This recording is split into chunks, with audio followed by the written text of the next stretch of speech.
Singh, your podcast host, and I'd like to welcome you to the My Brand HQ podcast, all things personal branding for career acceleration.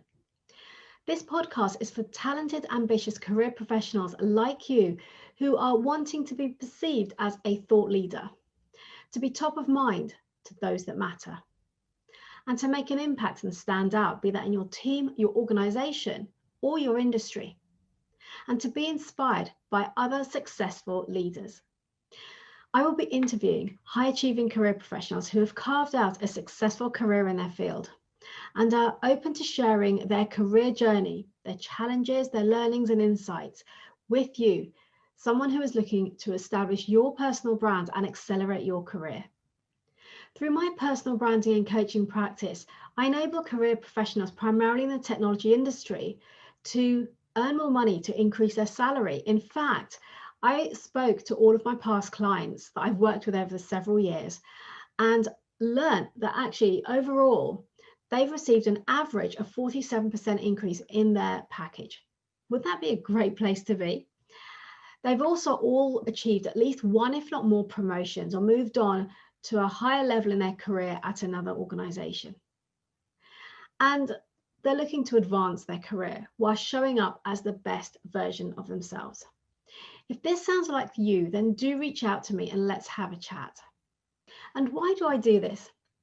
Well, during my corporate career spanning 25 years, I quickly realized that hard work alone was not enough to get me to where I wanted to be and the success that I strive for.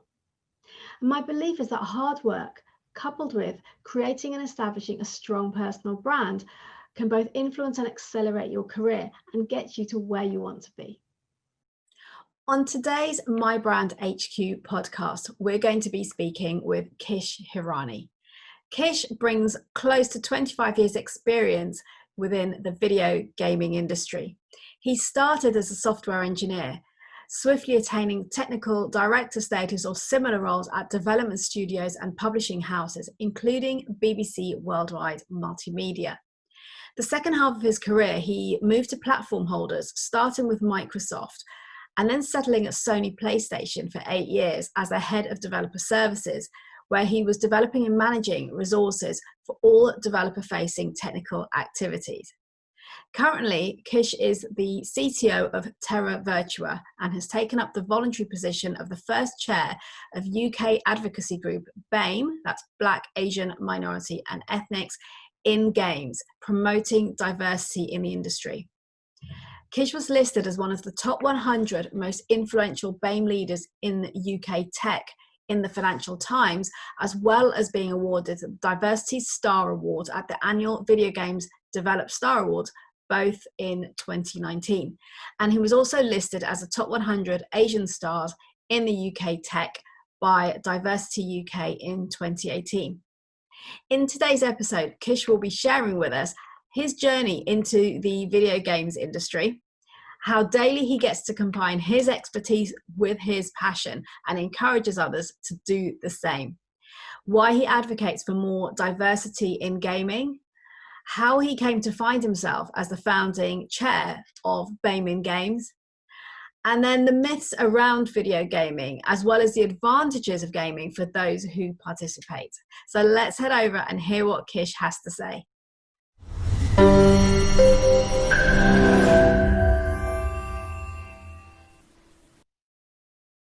Kish, hi there. Thank you so much for being here today. How are you? I'm good. My pleasure to be here. How are you? I'm very well, thank you. So I just want to kick straight in with this because there's so much I want to hear from you today. And, you know, you have got, almost 25 years in the gaming industry. So tell me about that. What actually brought you into the gaming industry to begin with? Right. Okay. And I'll refer to it as video gaming industry because unfortunately gaming industry can be quite a few other industries, which involves you spending a lot of money without having any under control. So right. Let's refer to it as the video gaming industry. I've always been into video games. So maybe I could take the journey back. That I was born in Kenya and moved to Britain when I was a teenager. So my journey into video games really began in a country where no video games development would have been happening, or there's no role models as such. But yeah, so it was your typical young kid who's just really interested in technology, and dad, I think way back in the 70s or so, brought the Atari Pong machine, which is a games first video games console. And I probably want to claim probably the first one in Kenya, because not many people had them there. So that's fun, that's innovative, that's new. But it's only a lot when I got into my teens, where I got into programming, and I had a personal computer as well, which that had got me, and so I started self-learning programming. And the beauty of programming, especially if, and it's still valid now, which is crazy, that most of the other programmings when you're young, it's not that inspiring. Writing an Excel sheet, writing accountancy, etc. But writing a video game, you learn exact same skills of programming. And that's how I started playing games. And then in those days, you just had to have magazines and copy the code. And after like about 2 days of typing the entire code, which is in the magazine, into your computer, it plays a game. And that's how you learned. And to a great extent, a lot of individuals still who are self-learning programming, that's the most entertaining way to learn. So got into that. It's like, wow, look, I've created something, and look, I can move something here and there using my code, and the creature changes. And so that got me fascinated from there. But moving forward, came to university. My first degree was mathematics and computer sciences. So I really wanted to do computer sciences, but this was like the early 90s, and already everybody was doing computer sciences, but we aren't quite sure where this computer science thing is going. So as a safety net, there was a mathematics there, because it's a exact science back then, and now obviously as well. And then I went and, well, but by the time I graduated, it was almost everybody had a computer science degree as such, exaggerating there. So I just had to stand out. And it's something I wanted to do, something with graphics, video games. My ideal job I wanted to be in the movie industry. I wanted to be special effects for games, movies like Star Wars and everything like that. So this was still in the early 90s. Unfortunately, in Britain, we just didn't have that industry, which coming forward now to 2020 or so, or in the last 10 years, we actually lead quite a bit of special effects and in Britain itself. So anyway, back then, my second choice became, okay, video games industry, that's exciting. But I went out and then did my master's in computer sciences, because I just wanted to stand out, because in the job market, my very first job was a database programming job. It paid crazy well. For a graduate, I was getting paid wow. And in London, obviously, but it's one of those jobs. I'm not belittling any software engineering job or so, but programming, accountancy, software, it's boring. It's you shut your brain and you just it's almost set formulas, and that's all you're doing day in, day out, and you get your salary and you go home. And I just like, yeah. And my creative brain just said, I can do better than this. That's why I went and did my master's at Edinburgh University. And that's where I wouldn't say poached, but I was just doing a lot of visualizations and that sort of subjects. And my professor was connected to the video games industry, and he just said, there's this company set up in Dundee. They are formed out of the company which made Lemmings and Grand Theft Auto, which actually not many people know this, but it originated from Scotland in Dundee, Grand Theft Auto and Lemmings as well, if you know those names of the games. And they formed a company, and would you like to go and interview? It's like, yeah. And so went for an interview, and we didn't talk anything about programming. I was going for a software engineering job. We just talked about special effects and how movie industries and the video games industry is combining. And on my way back after the interview, I was like, you've got the job. Do you want the job? It's like, wow, okay. I guess I need to tell my parents, somebody, that I'm not going to come back to England, London. And I accepted the job. And after graduating the next day, they wanted me to start immediately. And I was in the video games industry. And that's my journey to the video games industry, how it started. Wow. And you obviously enjoy it because you're still there now. You're still a big part of that. Absolutely. Yep. It's a very young thinking industry because I think a lot, your edge doesn't matter. As long as you're thinking young, then it's an industry where you're creative and you've got more to give back as opposed to you've got your sell by date and off you go type of things. So, yeah, so that's the beauty of this industry where it keeps you mentally young. Mm-hmm. Okay, and so you kind of ended up at Sony in the area of R&D around PlayStation. So tell me a bit about that. How did that come about? Right. Okay. So before Sony, maybe it's probably early stage of my career. I was very, very smart. I was a programmer. I was writing code. So then, unfortunately, the management thing came along. Circumstantially, I became a technical director, and then you're managing smart people, and that became my first half of my career. Then leading technology teams, and after that, with it's a young industry, and we could get a bit more into that.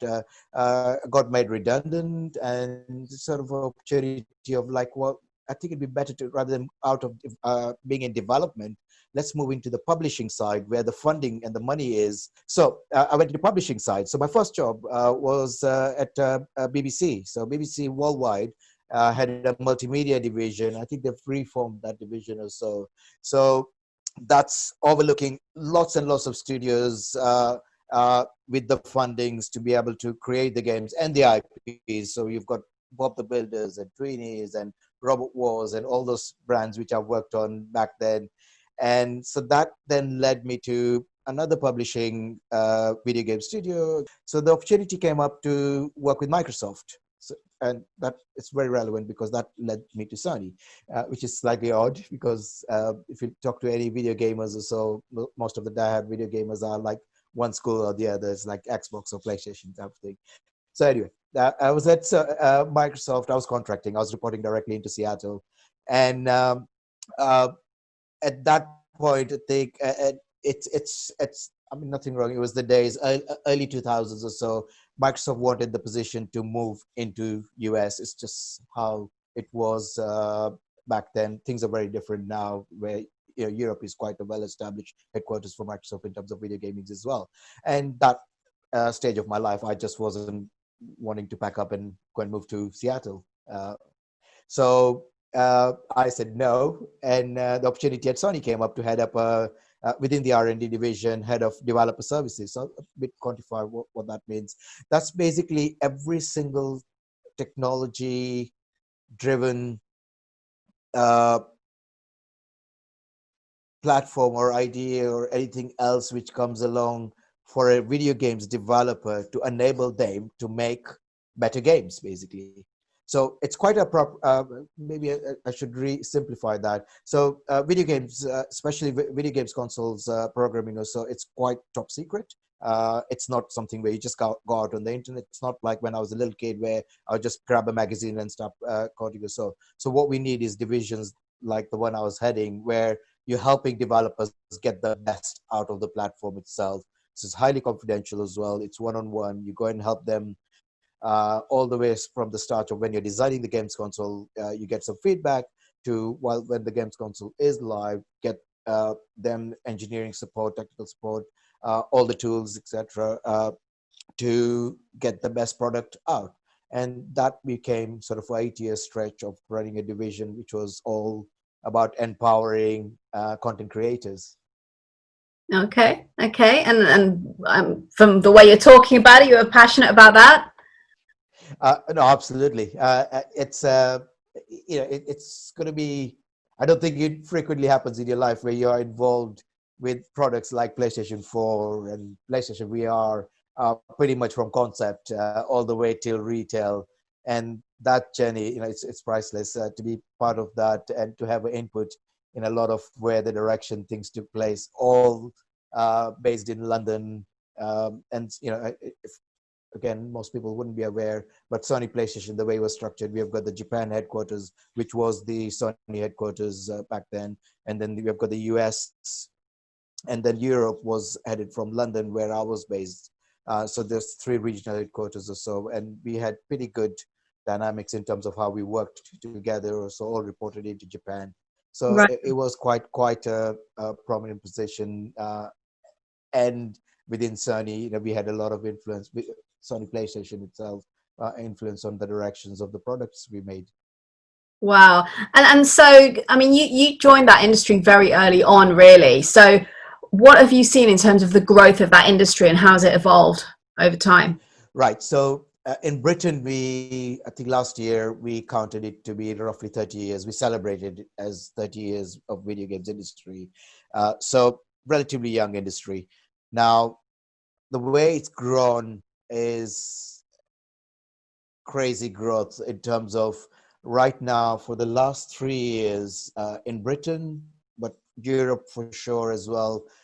The revenue for video games industry is bigger than TV, film, and music combined, which is just Wow. crazy. Seriously.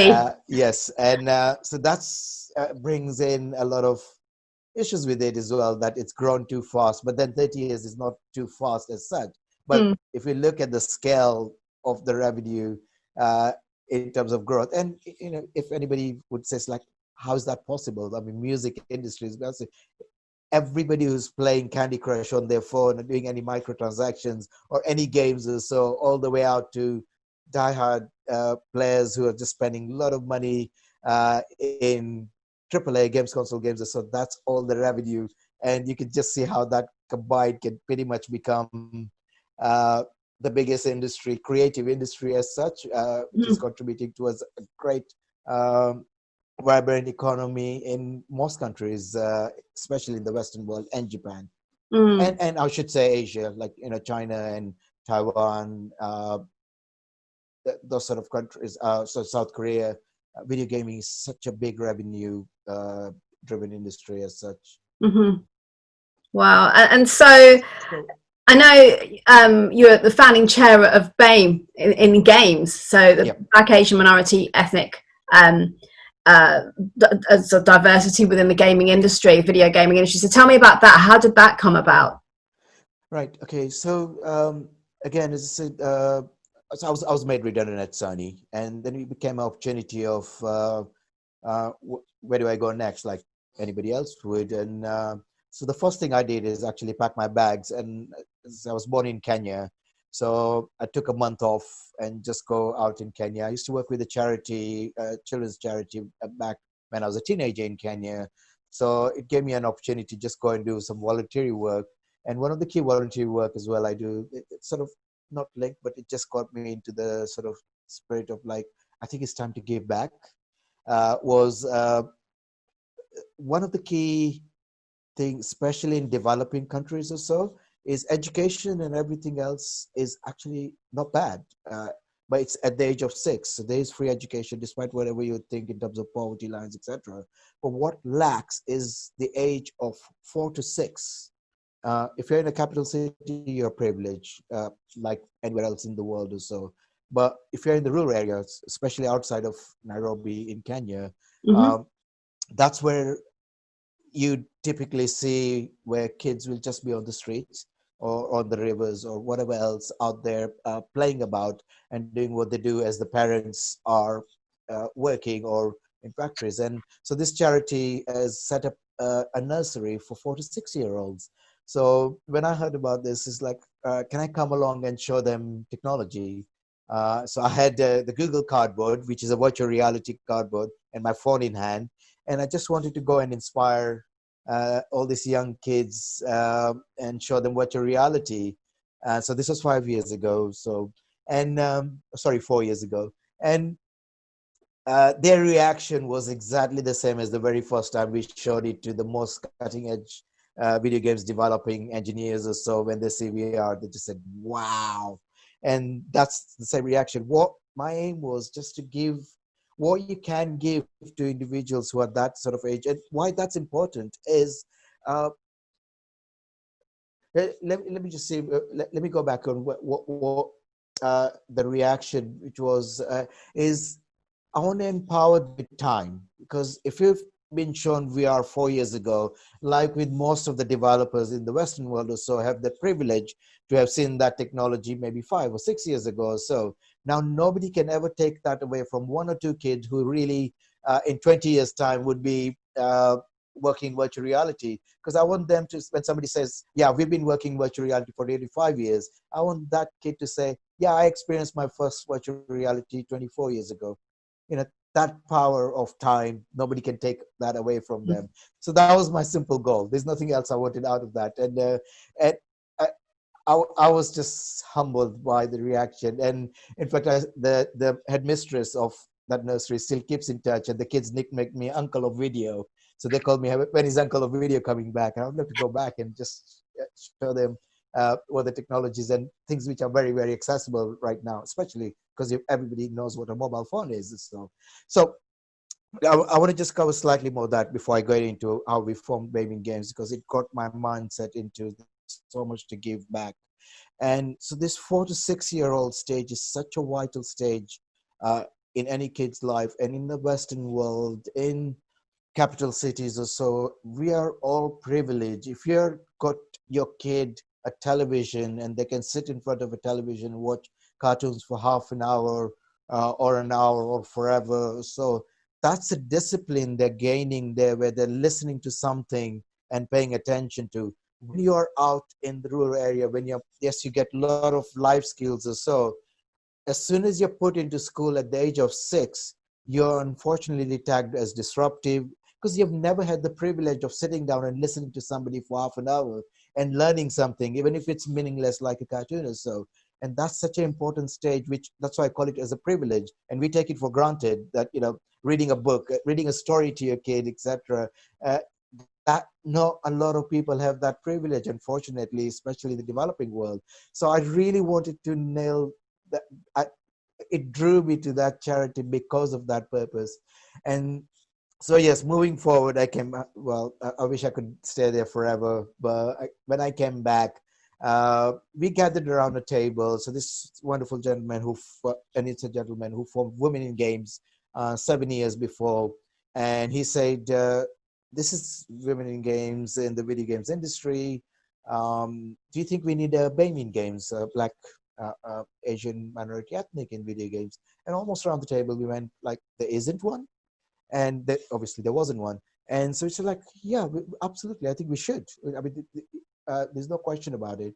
Now, I was one of the ones around the table who was very vocal on, if we do form, I would love to get involved, but only if it's advocating what richness diversity brings. Because unfortunately, if we do end up being what's terrible by not having or issues with not having diversity, or so again, it can be quite vast and wide in terms of the topics you'd end up trying to cover. And as volunteers, it needs to be, for business to listen, it needs to, why does it make creative sense to have a diverse team?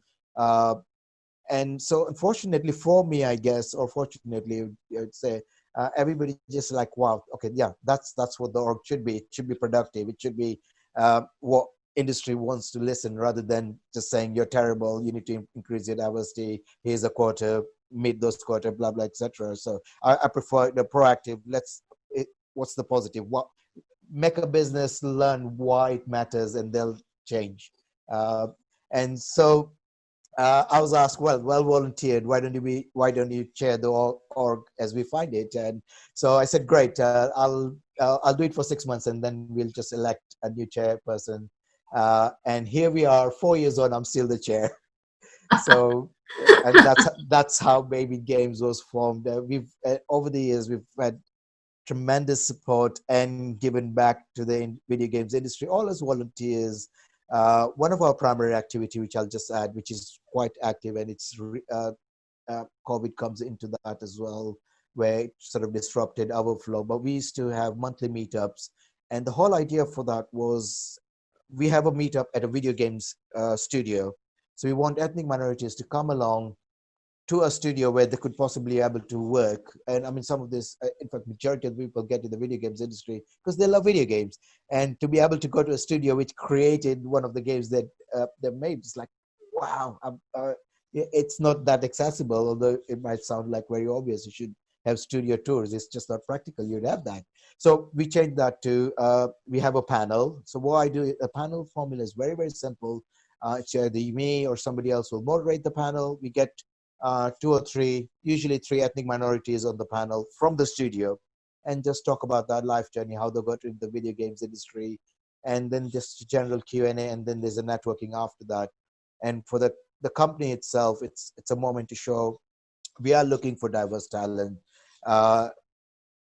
and just showing the amazing diverse people who are working at the studio says it all, because visually that's such a powerful message. And somebody else mentioned this also, but visually, especially for younger people, that's such a impactful statement without saying anything, just seeing somebody who they can relate to. When you're older in your life, more confident in your careers or so, it probably doesn't matter that much or so, but that goes with female, any minority or so, where you can see somebody you can relate to would make you a lot more comfortable and confident. Because I mean, in the early stage of your life, nobody's that confident on applying for roles or so. So that became a very successful. Then come COVID, and then I'll end here on that. We couldn't physically meet, so we've just now, it took a while, gone virtual. So we do exactly the same panels or so, but virtually. So we had our first one last week, so end of June, and we're going to carry on. But it's given us an amazing opportunity because, again, we are all volunteers. A lot of the studios we were tackling were based in London or in and around London, easy access where you could get to. But now it meant we could go far out, all the amazing studios all across Britain.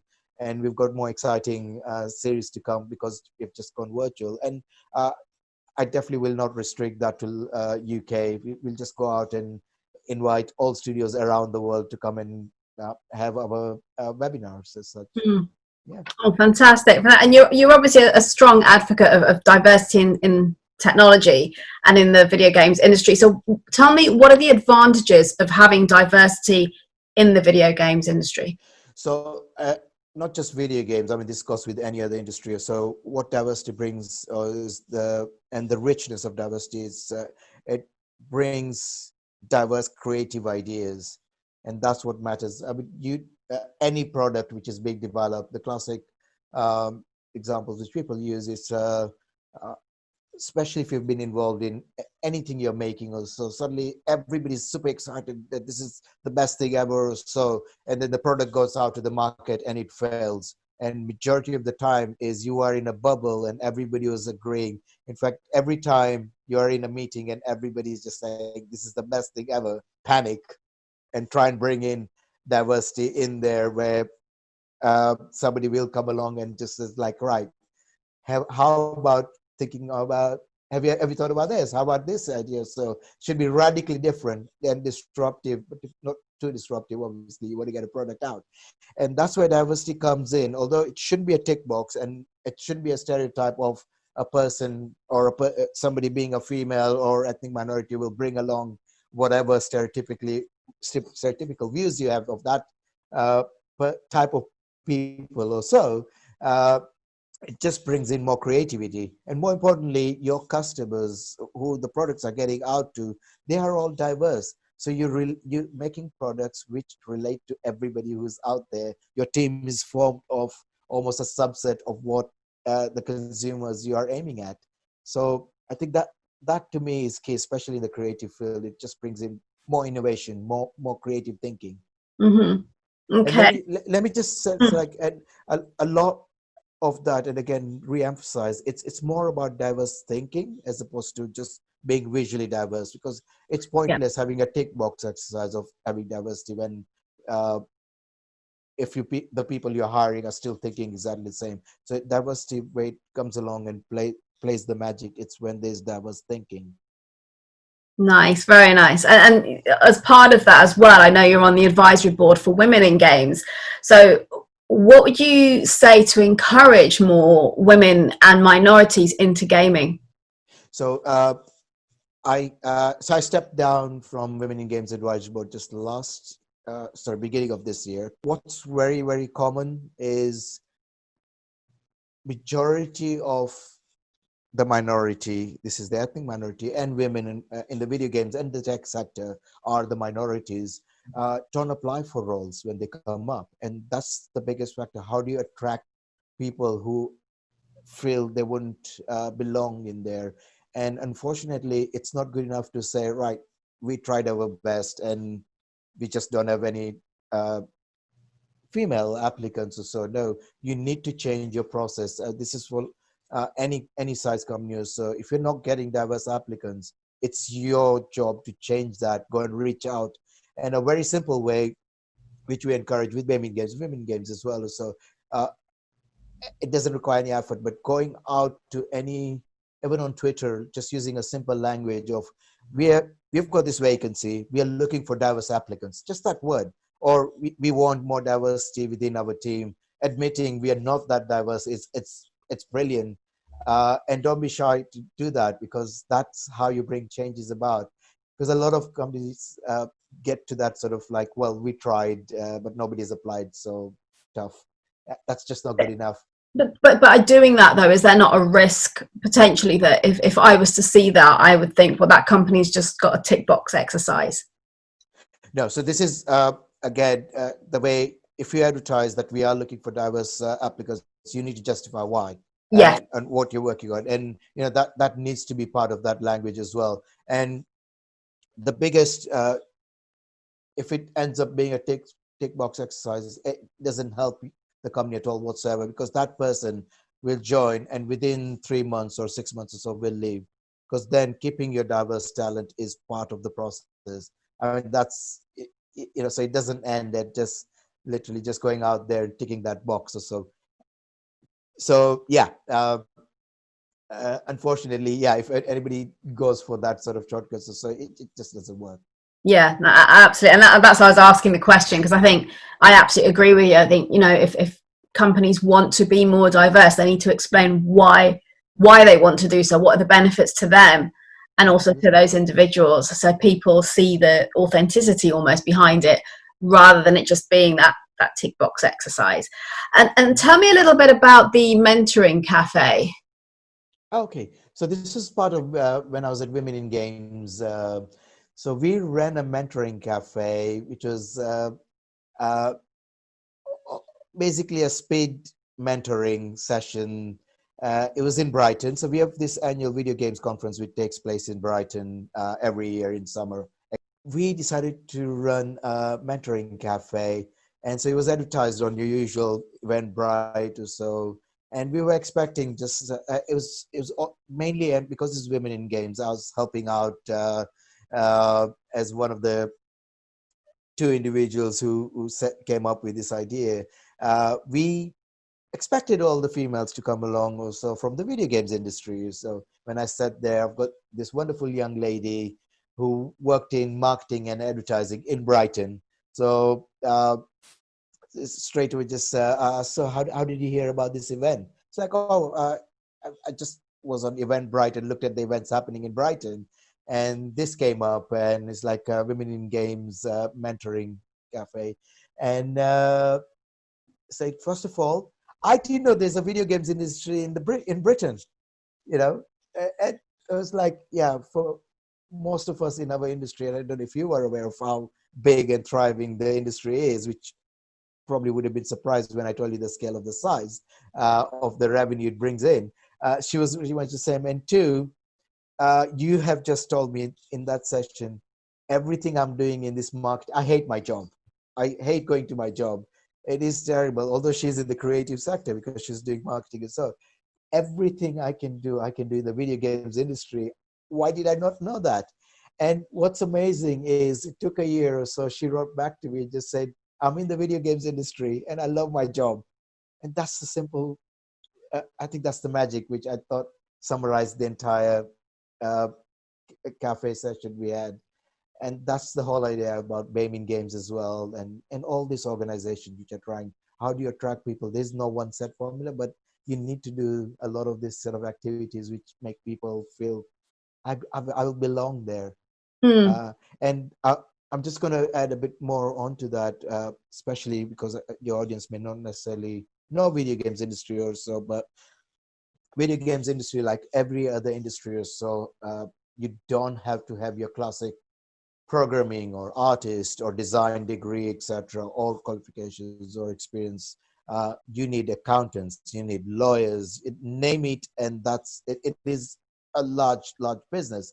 So if you like video games, but your qualification is accountancy or you're a lawyer or so, you can do exactly the job you're doing in the video games industry. And especially if you're that young thinking, more creative thinking, and want to be surrounded by creative thinkers, then it's the perfect industry to do exactly the same job you'll be doing elsewhere. Yeah, and I like that because that's like combining your expertise, like you said, whether, you know, whatever your expertise is, finance, or, you know, you're a lawyer, or marketing, HR, whatever it might be. Yeah. But in combining that with your passion, if you're really passionate about video games, and it's the same with any industry, to be fair, but I guess it's almost promoting that to those people. So all those people who are out there, you said it's, you know, it's such a huge industry, but do those people who are on the receiving end of that realize that actually they could pursue a career in that industry? And I think that's something that's important to be able to advocate. So on the back of that, who does the gaming industry currently attract to work there? Is it naturally attracting that diverse crowd of people, or is it, do you think they maybe need to do some more work on that, to almost promoting the opportunities for all of these people? No, we definitely need to do a lot more work. So mentioned we are 30 years old last year, and 30 years young as such. For the first time last year, we did industry census, and this is might sound scary and crazy. So, you know, well-established industries, they've been doing census of who works in the industry for years and years. So we are that young that this happened just last year for the first time. Before then, we had the creative sectors, so we used to do surveys, and it would be like 100 people in the video games industry would fill out that survey, and they would quote those as like 4% ethnic minority in the video games industry, etc., etc. So finally, we had our trade body, and we worked with, I was on the advisory board on there. We had a credible census, and that's we found out we've got 10% ethnic minority in the video games industry. So there's work to be done on there. So, but then keep in mind, this is the very first census we did, so it was well publicized. So some of those results might be a bit skewed. We had a very good sample size, so it was 25% of the video games industry took part, because a lot of this census are a bit pointless if you've got a very tiny amount of sample size, because then it's very, very difficult to get a very credible results out of that and based on that. But you have to start somewhere. We started last year. We're going to do one in 2 years' time. So it was last year, so it'll be one next year. That's when we'll be able to see a comparison of where things are. But it's only the year, 2 years after that, where we can actually see what the trends are. And this is how scary things are. And this is how you can't just go back and in time. If you could, you would have done this a lot earlier. But that's how infant we are, that we've just started taking this seriously of let's figure out who's working in this industry. So, and that's important, because how do you attract more people? You need some sort of data to see if it's actually making any difference, whatever you're trying or so. So our trade body has got this fantastic initiative, Raise the Game, and have got the industries who are already well established in the video games to set some very, very simple bars of task in terms of diversity, attracting more diverse people also. And that's, again, just the start. That was launched earlier this year, that campaign. So we are in that infant of campaigns of attracting more people. It's always mattered, but it's just something which, unfortunately, this is how the industry is, that some of these things take a while to get going and moving. So we've got a great momentum. And yes, I think we still have that issue. Unfortunately, whatever we will do, media is such a powerful sort of, and not just media, and you'll see it'll be very obvious, but video games industry is still going through that stage of rock and roll and hip hop music and movies or so. If you remember, sometimes still the case or so. If something goes wrong or so, then or somebody commits some violent crime, etc. Oh, they were listening to rock and roll. This was in the 70s or 80s. I mean, it's just an easy way to justify why somebody's odd in society or so. And you had the same, oh, too much violent movies were being watched by these individuals or so. And video games have come into that almost like, yeah, it's a, oh, yeah, they were playing video games or so. Unfortunately, this is a very easy sort of, when you don't want to tackle what the actual issue was with somebody who just doesn't fit into society, it's easy to blame in something which people can relate to. And so what's really odd is typically those phases happen and video games industry should have been now let off the hook, and social media would have come along and been like, oh, yeah, a person spent way too much time on social media and got really instigated into doing whatever they do. So, yeah. But the beauty of our industry, which is slightly the weakness, is we basically anything new which comes along, which relates to younger people, the classic thing is social media has fully integrated into video games. So video games have chat and everything else integrated in there. So we are almost, rather than being a separate industry, we've basically encompassed all these amazing new communication channels or so, which everybody's on, and become that industry as well. So to the question of what that's such a powerful thing where perception-wise with your mentors, your teachers, your uncles or aunts or your parents or everybody else, when you want to get to the video games industry, you'll be like, okay, right, great. But then when are you going to think of a real career? And that's how it's, when I was wanting to get in the video games industry or so, again, I was headstrong. I knew what I was going to go for. So, but with most young individuals getting into the industry, that's still a problem. And when I say young individuals, including females, that's also very sort of good.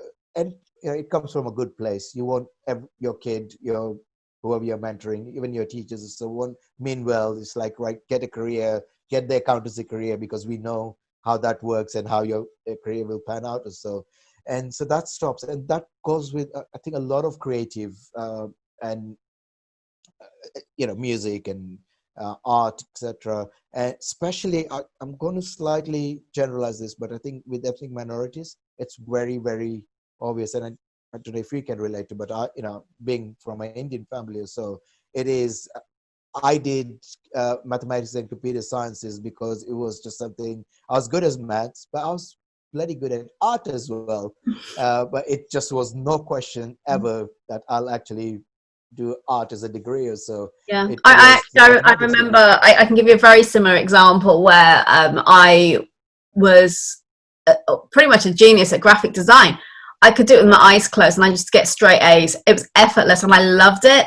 And then when I went to pick my GCSEs, it was both my dad as well as my tutor who just completely discouraged me because I wanted to do graphics and art.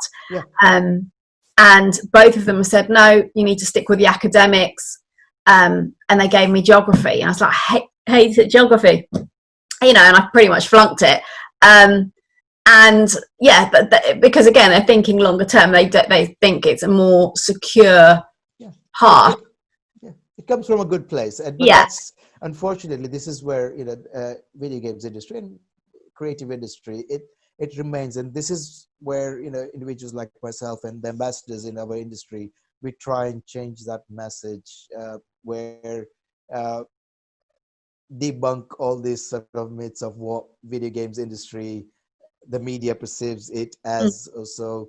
And I mean, it's a difficult task because it's not something you can, and I think everybody knows you can't go against, especially when somebody's grieving on something terrible which has happened.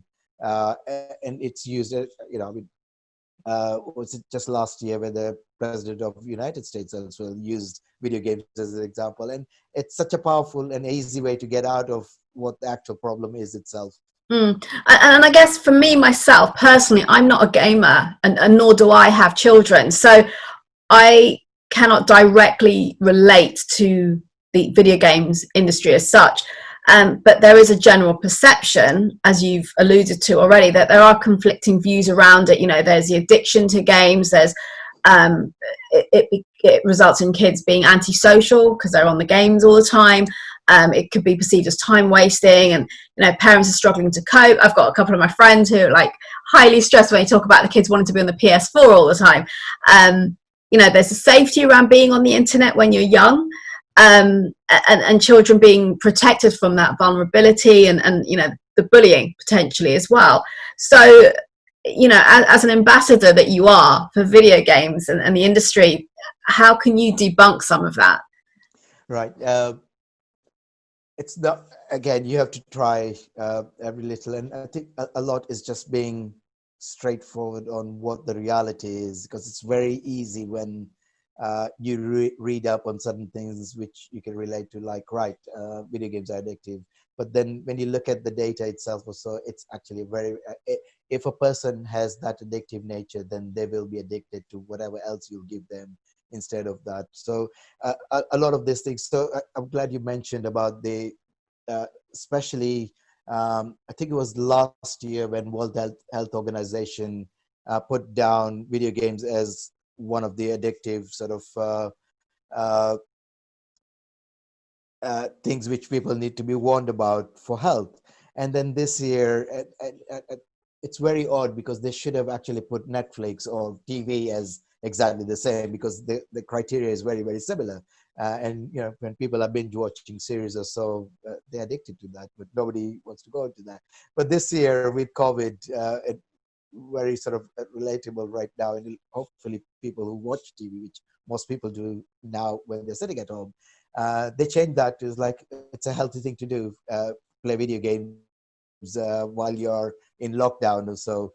And that's the thing that and again, you know, it improves your communication skills. Not everybody, unfortunately, you know, we used to getting this sort of the extroverts, the people, especially the kids so out there who are sports good at physically fit to play things. And when you're an introvert or you're not into sports, so it's you're almost excluded out of everything else. So, but video games is the beauty of that. It's very, very inclusive. It doesn't judge on who's playing it, or so it's everybody can play along. Or so, what I really find usually funny, and I've got a number of my friends. Is they just the way you say, I don't understand video games, etc. So, and it's like, yeah, you see, you're playing Candy Crush there on your phone. That is video games. It's like, yeah, but that's not games, right? No, I'm talking about, you know, your Fortnite and what my kids are playing. And like, no, it's all about gaming. It's all same with TV. So if you remember, I don't know, I'm old enough to do, I remember this. So, but you were encouraged to put your hobbies in your CV as a moviegoer.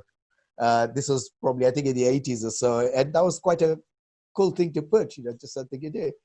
How crazy is that? Would you put that on your CV now? And you know, you wouldn't, because everybody watches movies. It's not a big deal anymore. It shouldn't have been a big deal back then. But same with the word video gamers or gamers or so. You know, that word is almost, it's going to disappear from our vocabulary, because it should be just I spend time playing games, but I'm you know, I don't need to be tagged as a gamer or so.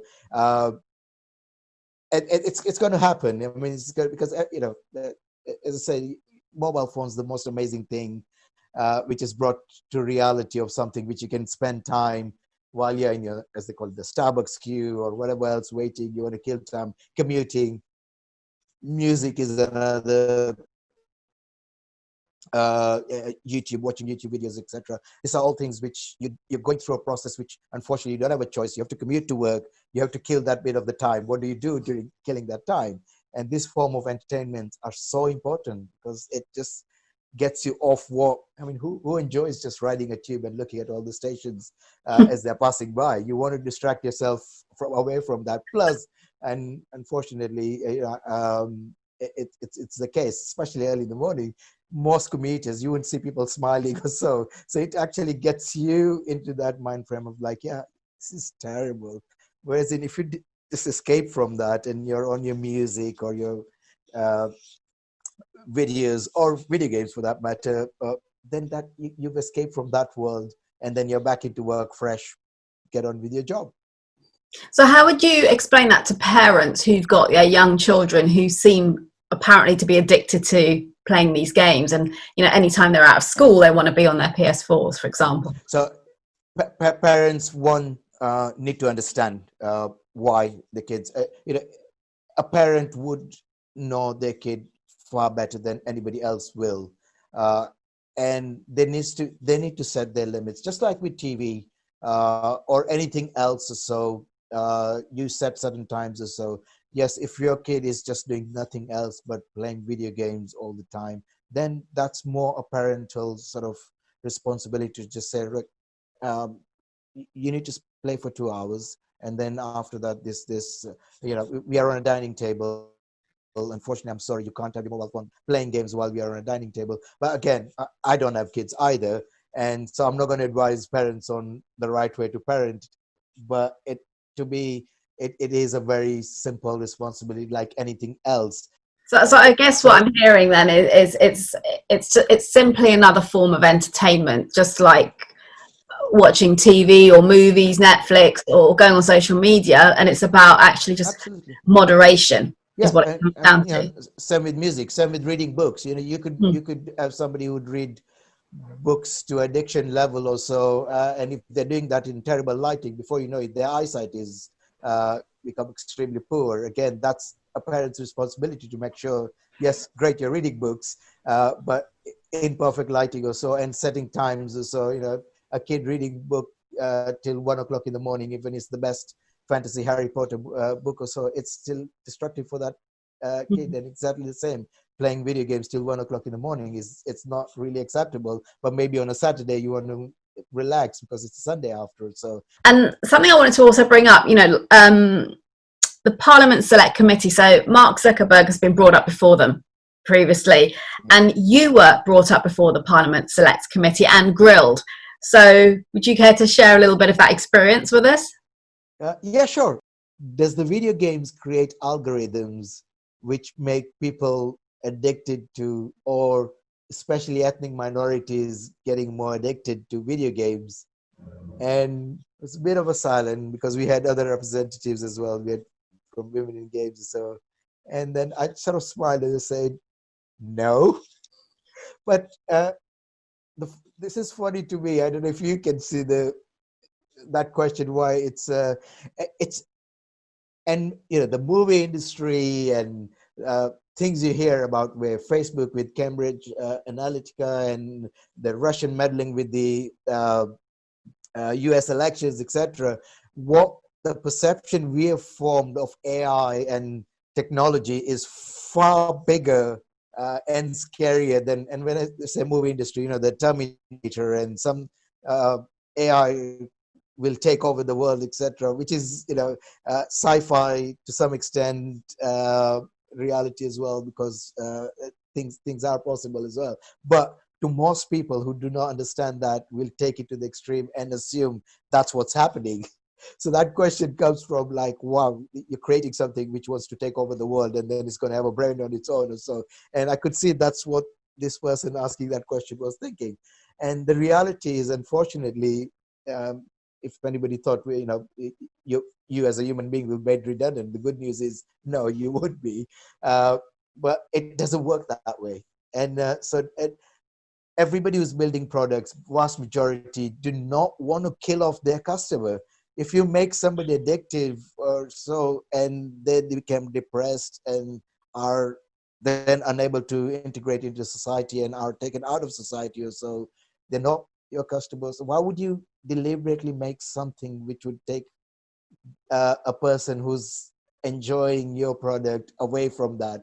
And so, no, nobody deliberate. Yes, there are some, and this is, sorry, I'm going to slightly all over the place on this, but I'll give you a very simple example if it's difficult to relate. But supermarkets, a classic one, where they use similar AI sort of experts or so, but sorry, AI is the wrong word there. They use individual experts who would make, they would put milk next to bread, etc. And there's a science behind to force you to buy things, and the aisles are designed. So every industry has ways to make things a bit more efficient so they can retain their customers and they can attract new customers, etc. And that's probably what they were relating to us. So, but no right-minded industry individuals would be making sudden bit of software so where it would make people addicted to it. So, but having said that, social media is one where are they deliberately making things which forces you to go out? That no, you have a choice, right? And learning that is fairly important. So that's why I found that a bit funny. But a lot of the questions went on to that. I actually enjoyed that session pretty well because it gave me the podium to say how young we are as an industry, which again, as we started off, it finished pretty well on that. The assumption being the industry is doing crazy well, all these games, everybody's playing video games or so, then it should be the video games industry self-policing itself and putting that money back into the industry to make a better industry. It unfortunately doesn't work that way. When you look at revenues, any industry, when you look at this is how much the revenues contributed, that usually is about the 10 or 20% of the top earners in that industry. So it doesn't spread across and it doesn't necessarily get put back. So it needs advocacy orgs like BAME games, trade bodies, etc., to start regulating and helping the industry. And the government needs to come into this as well. Again, if the government is receiving the crazy amount of revenue from this industry, it needs to put back into that industry as well. Where their charities, where their trade bodies, etc., creative industry sector bodies which are set up, which are well funded by government. And that's lacking in the video games industry because of the very simple fact of like, yeah, but that's just video games. And so it gave us an opportunity to say how serious this industry is and how government needs to be more proactive and be helping this industry, which is otherwise in its infancy, but revenue-wise, it's probably bigger than any industry you can think of. And so just to wrap up then, would you Yes. like to share with us the best career advice that you've ever been given? Oh, wow. Okay.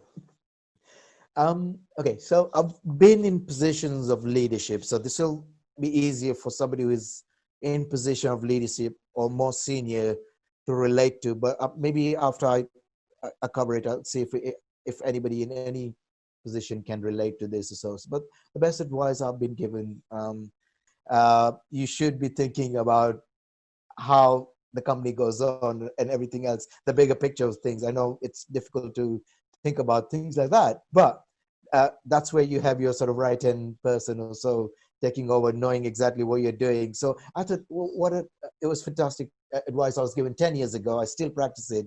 Anytime I go along, you'll see who'll be the next person who can take over. And especially the task which you might now find very trivial, not challenging. I love challenges in a workplace. And the only way you can actually introduce more challenges in your job is what you already know, what you've already done. Pass it on to somebody else who will find it an amazing challenge, and it frees up your time to do more challenging stuff instead. I love that. I love the fact that you talk about being the leader, not the follower, and it doesn't have to be in a leader role. Even it's in any role that you go and do, right? It's about stretching yourself. And I had this conversation with someone recently. I think it was on a previous podcast interview where we were talking about why women in particular actually will need to feel they can do all aspects of the job before they will apply for it. Yeah. And my question there is, well, if you can do all of the points that are on there, where's the challenge going to be? What's the learning? What's the stretch going to be? You know, if you want to grow in your career, then you kind of want to have an aspect of your job which is challenging for you, which will help you to grow, to learn new things. And it's similar to what you said there. As you become more familiar with aspects of your job, if you can hand that on to somebody else and delegate it, it frees you up to then almost evolve that role and make it your own. Right. Let me tell you a secret, which is not a secret at all. You're typical, and I'm glad you brought up a female as an example, but minority also comes onto this as well. And a lot of people also fall into this trap as well. So the superpower which majority and male have, when you look at a job description, especially if it's bullet point, they will look at that job description and say, okay, I can do 6 of those. 4, I don't know, but I'll wing it. And they'll apply for that role, go in the interview, super confident, and ace that interview and just be confident like the other 4, I can learn on the job, etc. So unfortunately, and especially with younger people, and if you're a minority or female, so you tend to look at it as like, oh, I can't do those 4. When I'm ready, I'll apply for that role when I can do all 10. Every company's job description, and this is where the companies need to change. You don't put bullet point jobs, because then you won't attract people who you want to attract will be the diverse individuals or so. And there are ways to change job descriptions so they're not forced. Because again, yes, you want in your job description must-haves and ideal, and in your ideal, you're looking at a unicorn, and the unicorn doesn't exist. And so this is why I try to give an example. Most companies are looking for unicorn when they advertise a position. If you are a horse, then you've done the job, because you'll be the best, because that's a reality. When you start thinking, I'm not good enough, because then in your interview process as well, also, again, you're looking at the things you can't do rather than focusing on what you're amazing at, selling yourself, and then how you're going to look at everything else, which you see as a challenge. And that's why I said, it's not a secret, but it's a lot of people who are successful and end up getting those positions. And why we don't have that much of diversity is because in their brain, they don't even think like, surely I should be honest. I should be able to then be nervous and say, no, I can't do all those 4 things. I'm sorry. And then I'm sorry in your head and not apply for that roles. And that's the reality. That needs to change. So, a classic example would be if you go to Oxford, you'll be the next Newton or so, because you'll be crazy successful at Oxford or Cambridge or any university or so. But nobody tells you everybody who's gone there and failed, or somebody who's gone there stressed out and committed suicide. That will never be in a stats. So again, this works with society as well also, because you're only hearing that in technology there are not enough females, and self-fulfills, then it just means no more females will apply because they just don't feel they're good enough. Thank you, Kish. I really appreciate you taking time today. It's been phenomenal just hearing your story and watching you speak with so much passion about the video games industry. And I think from everything you've said today as well, a big message for our audience and for people who are looking at where they want to take their careers. If there are people out there who are passionate about video games, then irrespective of your expertise, there are those opportunities. And I think that's a big takeaway from this as well. There's, that the industry is looking to expand that diversity and to bring in more people who have that passion for the industry, because that will help the industry to evolve to an even higher level. As I said, really great to hear your story, to see how passionate you are. And, I really encourage our audience to open their minds to, whether it's for themselves or for their children, to look at this industry as something to explore. Thank you very much for this opportunity. Thank you, Kish, and I appreciate you taking time out. We'll speak soon. Bye. Bye-bye.